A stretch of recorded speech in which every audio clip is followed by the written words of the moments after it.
May 22nd, 2011. A tornado cut a mile-wide swath through Joplin, Missouri.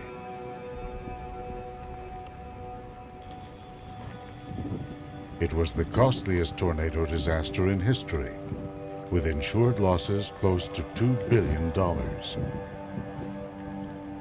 It was also one of the deadliest, with 161 lives lost and 1,000 injured.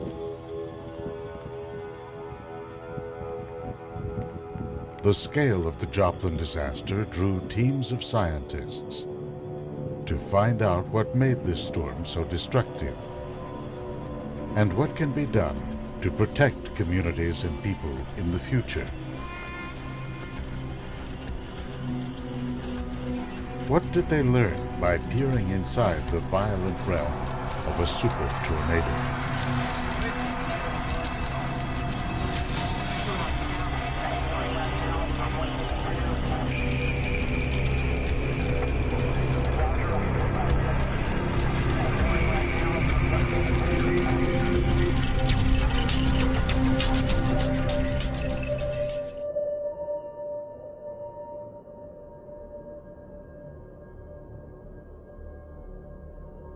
Early in the day on May 22nd, 2011, meteorologists at the Storm Prediction Center published an outlook calling for an elevated risk of severe weather in a zone from Wisconsin to Oklahoma. At 1:06 p.m., with conditions ripe for tornado formation, they issued a tornado watch for parts of Oklahoma, Kansas, Missouri, and Arkansas. By 4:30 p.m., storms began to rise over Kansas.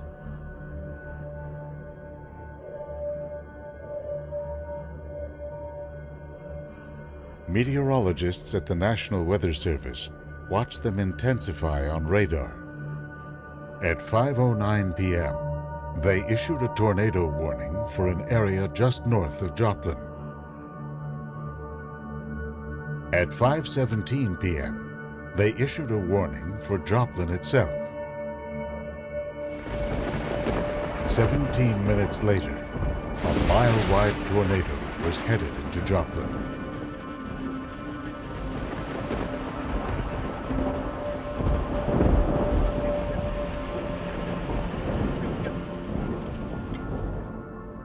A high-density signal appeared on the radar. A huge swirling mass of debris had been lifted from the ground and was being held aloft by the tornado.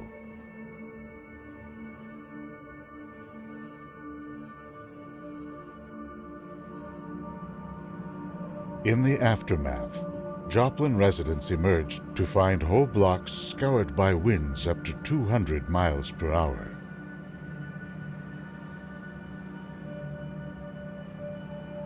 Buildings and houses destroyed, lives lost, and neighborhoods torn apart.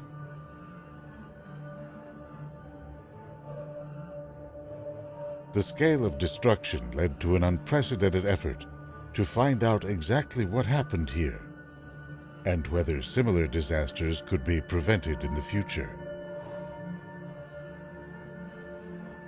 Joplin may well be a watershed event in a growing clash of people and weather, especially in tornado-prone sections of the southern Great Plains and the Southeast.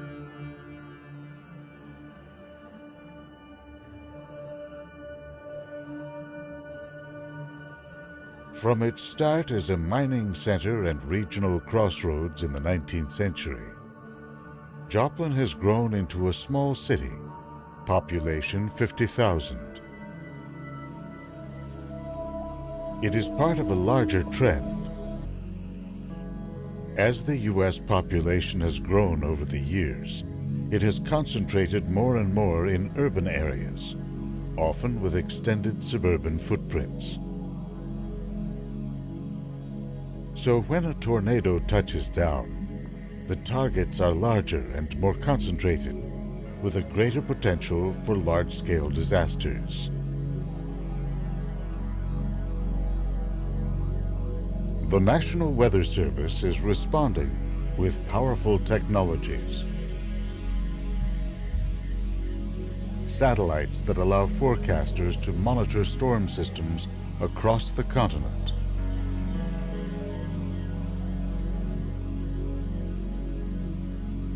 A network of Doppler radars that can map swirling motions within the clouds and identify early signs of dangerous weather. And computer models that predict weather conditions hours in advance. To increase the precision of these forecast models, researchers have been going into the field to study storms up close.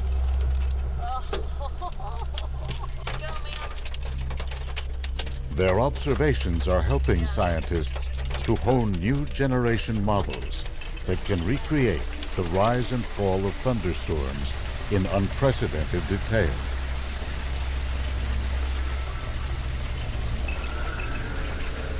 These models bring together theories of how clouds form,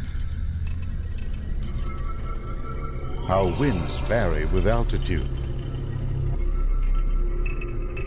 temperature, pressure, moisture,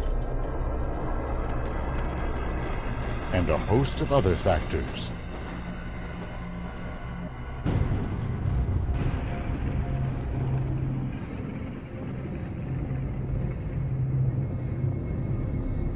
May 24th, 2011. Just 2 days after Joplin. Strong storms formed over central Oklahoma. Another mile-wide tornado cut a path 63 miles long near the town of El Reno. Oh my goodness, this is a very violent tornado. Oh my goodness.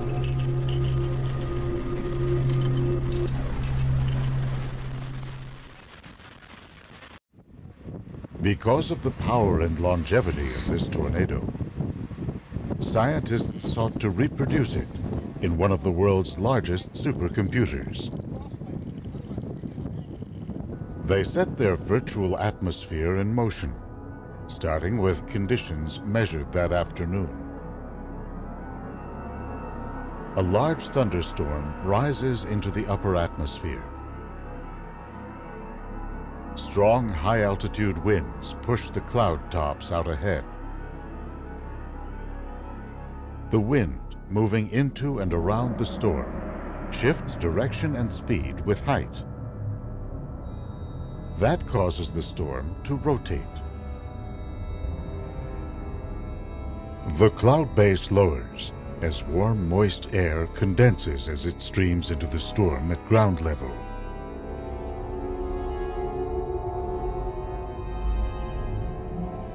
It's a familiar sight in tornado country. Darkness envelops the land, the view obscured by sheets of rain or hail. The ominous shape of a tornado looms ahead.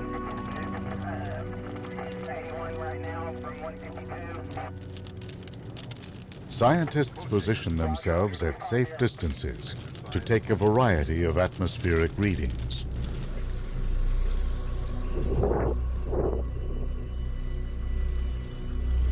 Or to track the flow of clouds and rain using mobile radars.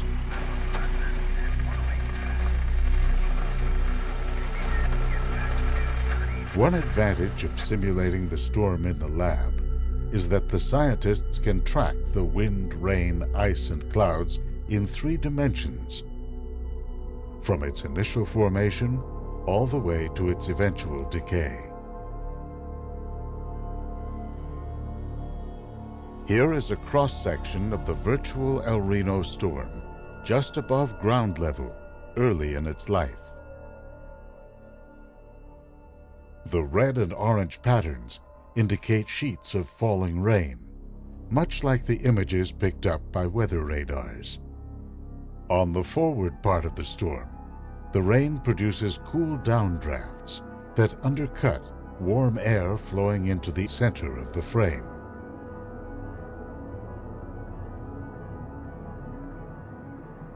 In this area, along the boundary of warm and cold, scientists release a series of virtual streamers.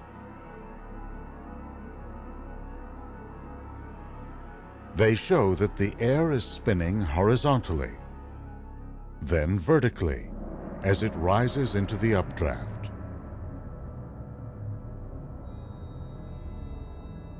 This causes the storm to spin at lower altitudes. In real life, the lower portion of the storm takes on the ominous form of a rotating thunderstorm called a mesocyclone. Something more is needed to produce a tornado.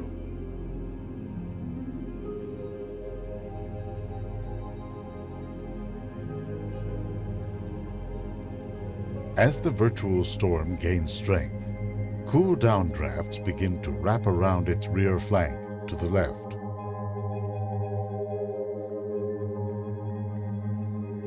This rear flank downdraft surges into the warm inflow, the dark areas in the lower right part of the frame. We now move down along this rear flank boundary.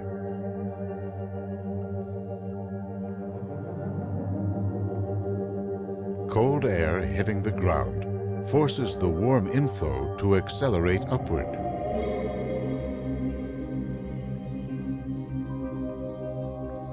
That causes the storm's updraft to stretch and narrow, to spin up like a dancer bringing in his or her arms. As this happens, a blizzard of smaller vortices form along the warm-cold boundary. As these whirlwinds merge into the main updraft, they further tighten its spin. That's when a tornado forms. Most tornadoes are short-lived.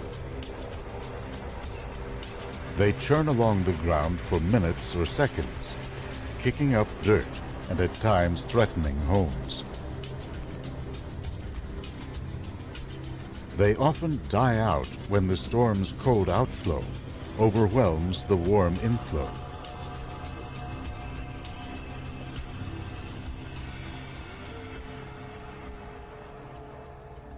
The simulated El Reno tornado stays strong, reinforced by a persistent rear flank downdraft, and by spinning air on the forward flank that tilts vertically as it rises into the storm.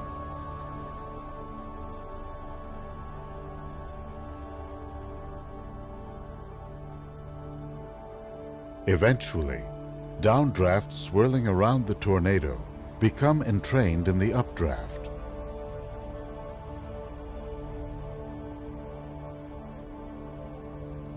That causes the tornado to lose steam and then to collapse.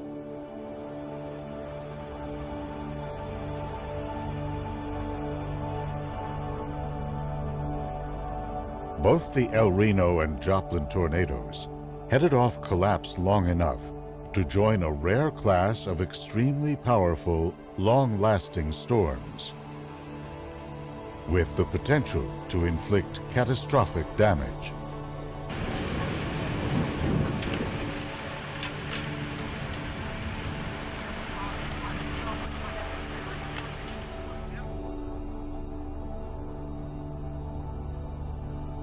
In the aftermath, scientists wanted to know what had caused the Joplin storm to intensify so suddenly and to become so powerful.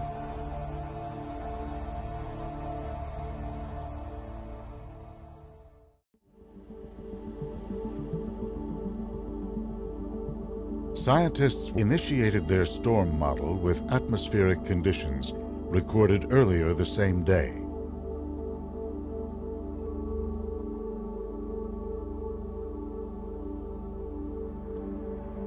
A weather system forms just over the border in Kansas.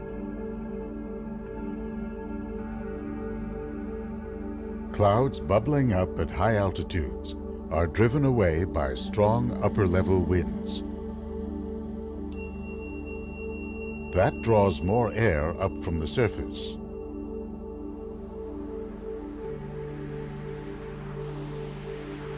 As the storms move east, crossing into Missouri, smaller storms take shape behind them. One by one, the smaller storms merge into the larger one. Weather Service forecasters witnessed a similar sequence on May 22, 2011. The radar shows a smaller storm merging into a larger one, just as it approached Joplin. They took it as a sign the storm could intensify and issued a warning. 17 minutes later, the tornado struck Joplin. The simulation reproduces the impact of these mergers on the dynamics of the storm. Yellow lines indicate areas of rapidly rising air. Blue lines are cold descending flows. They show cold air surging in from the left, linked to sheets of rain brought in by the merging storms. The thunderstorm updraft is beginning to intensify. The cloud-like features are areas where the air is rotating quickly. Rain and cool air now begin to wrap around the rear flank near the ground, where they force warm air to accelerate up into the storm. That sparks the tornado's birth. Because tornadoes can form suddenly, the hope is that computer models like this can one day help forecasters to predict them before they actually form. But receiving a timely warning is only part of what it takes to survive a monster tornado.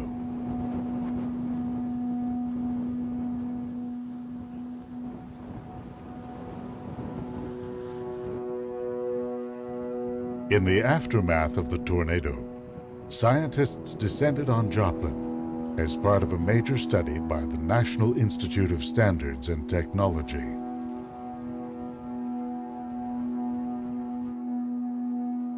Their report contained a major revelation. The teams mapped the tornado's wind field as well as its exact path. They did this by looking at the damage and by tracking the pattern of fallen trees using aerial images taken after the storm. Structures near the center of the tornado sustained the worst damage, colored here in red. Those colored in yellow and orange sustained moderate or light damage. The study estimated the strongest winds at just under 200 miles per hour, a 4 out of 5 on the EF rating scale. Yet remarkably, along the 22-mile-long damage path, 40% of the fatalities and as much as 90% of the damage came from winds rated EF3 or lower. This means that even in the face of a catastrophic tornado, improved designs and safety procedures might be able to save lives and property. The report called for nationally accepted standards and codes that would, for the first time, directly address tornado hazards. That includes improved sheltering.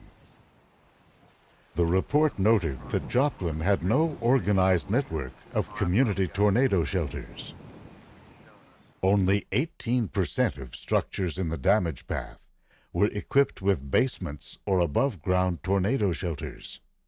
They are marked in blue on this map. The effectiveness of these protective spaces is clear. Of the 71 people who died in residential buildings, no one died within a shelter or basement. The report also called for improved construction standards. Sifting through the rubble, scientists identified common themes: roofs that succumb to the uplifting force of these winds, walls that were not securely anchored to their foundations. The Franklin Technology Center, for example, experienced winds of 175 miles per hour. The force of these winds pulled the roof from the walls. Without the roof's bracing effect, the concrete masonry walls collapsed. The connection between the walls and their concrete footing had minimal or no reinforcement. The Home Depot, a half a block from the center of the tornado, had completely collapsed. The weight of the roof was supported by steel columns and reinforced concrete walls. So when sections of the roof were pulled off, the walls lost their lateral support and collapsed. In contrast, in the rear loading area, the walls held up with the aid of additional supports. So too, the Joplin High School and Middle School suffered direct hits.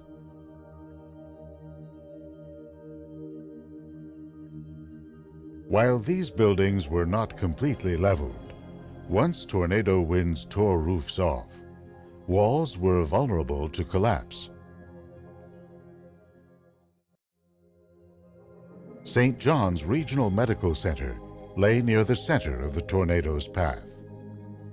The overall structure stayed intact, with its heavy steel and concrete frame bolted securely in place.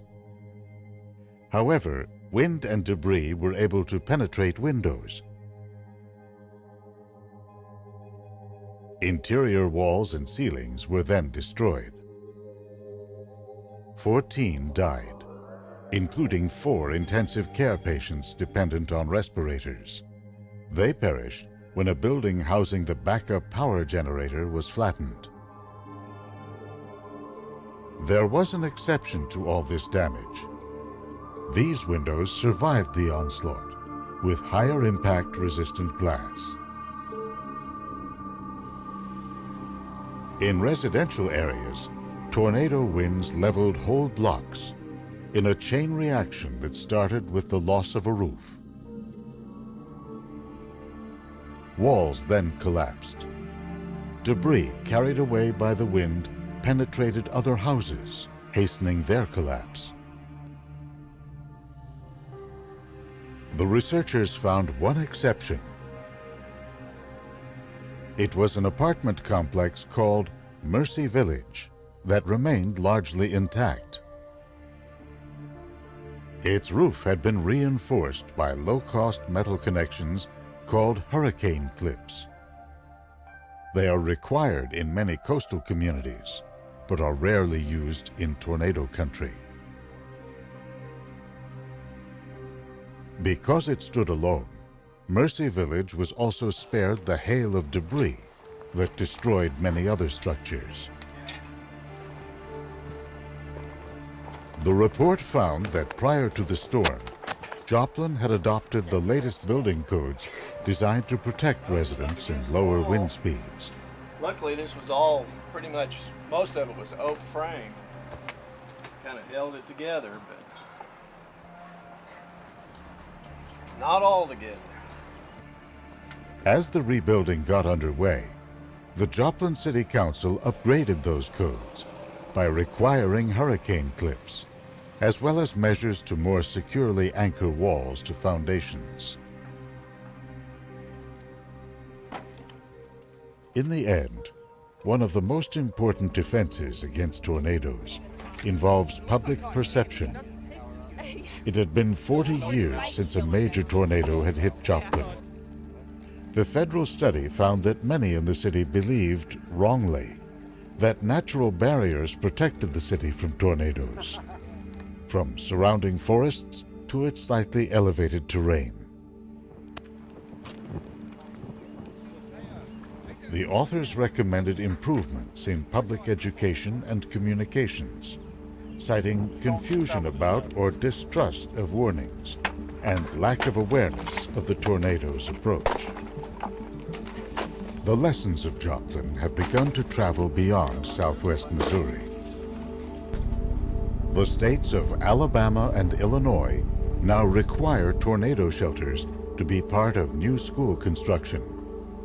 Alabama requires them for some college and university buildings. The city of Moore, Oklahoma, now requires new houses to be reinforced with hurricane clips or framing anchors, continuous plywood bracing, and wind-resistant garage doors. The goal is to withstand winds up to 135 miles per hour. After a statewide initiative to build school safe rooms failed, Moore will spend the money to outfit all of its schools. For any given community, a tornado is a rare event. Powerful, long-track tornadoes like the one that hit Joplin are even more rare. And yet, in 2011, Joplin was one of 4 major tornado catastrophes. Together, they cost the nation $10 to $12 billion and 553 lives.